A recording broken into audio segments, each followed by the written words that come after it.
Genèse 15, le pays de Canaan promis à la postérité d'Abraham.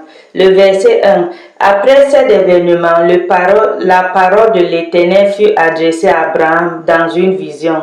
Et il dit, Abraham, ne crains point, je suis ton bouclier et ta récompense sera très grande. Alléluia. L'Éternel est mon bouclier et ma récompense sera très grande. Je me rappelle du Job 8, le verset 7.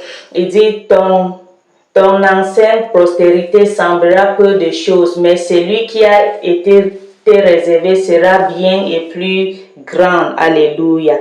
Abraham répondit, Seigneur éternel, que me donneras-tu? Je m'en vais sans enfant. Ça veut dire, mes jours sont en train d'aboutir et bientôt, je vais aller au tombeau sans enfant.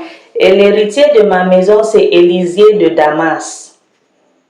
Et Abraham dit, voici, tu ne m'as pas donné de postérité, et celui qui est né dans ma maison sera mon héritier. Alors la parole de l'Éternel lui fut adressée ainsi. Ce n'est pas lui qui sera ton héritier, mais celui qui sortira de tes entrailles qui sera ton héritier. Le verset 5, dont l'Éternel l'avait bien assuré qu'il va enfanter. Et c'est la personne-là qui sera son héritier, pas Élisée de Damas que Abraham avait cité. Et après l'avoir conduit dehors, l'Éternel lui conduisait dehors. Il dit, regarde vers le ciel et compte les étoiles. Si tu peux le compter, et il lui dit, telle sera ta postérité. Alléluia. Le verset 6. Abraham eut confiance en l'Éternel et qu'il lui imputa à la justice. Alléluia. Le verset 7. L'Éternel lui dit encore, je suis l'Éternel qui t'ai fait sortir du Ur en Chaldée pour te donner en possession ce pays.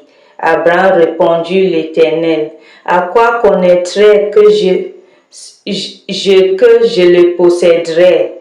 Le verset 9, et l'Éternel lui dit, prends une génisse de 3 ans, une chèvre de 3 ans et une billet de 3 ans, une tourterelle et une jeune colombe. Abraham prit tous ces animaux, les coupa par le milieu et mit chaque morceau l'un vis-à-vis de l'autre. Mais il ne partagerait point les oiseaux. Les oiseaux du preux s'abattirent sur les cadavres et Abraham les chassa. Au coucher du soleil, un profond sommeil tomba sur Abraham et voici un frayeur et une grande obscurité viennent la salir. Et l'Éternel dit à Abraham, sache que tes descendants seront étrangers dans un pays qui ne sera point à eux. Ça veut dire, vous vous rappelez dans Genèse 37, comme Joseph est parti en Égypte comme esclave. On est encore dans Genèse 15, mais bientôt, dans les chapitres suivants, on va voir comme le grand-fils de Abraham, l'arrière-grand-fils d'Abraham est parti en Égypte comme esclave. Ils seront asservis. On les opprimera pendant 400 ans. Mais je jugerai la nation à laquelle ils seront asservis. Et ils sortiront ensuite avec des grandes richesses. Rappelez-vous la nuit d'Exode. Dans Exode 7. Et oui, dans Exode 14, quand ils sont sortis de l'Égypte, le jour-là, les Égyptiens leur avaient donné beaucoup de richesses et ils sont partis avec les richesses. C'est ce que l'Éternel dit à Abraham. Il dit, toi, tu iras en paix vers tes pères et tu seras enterré après une heureuse vieillesse. Et on va continuer, quand on va continuer à lire l'histoire d'Abraham, et la Bible dit dans Genèse 24 que Abraham était bien vieux, et l'Éternel lui avait béni en toutes choses. Il dit, ils reviendront ici, car l'iniquité des Amoriens n'est pas encore à son comble.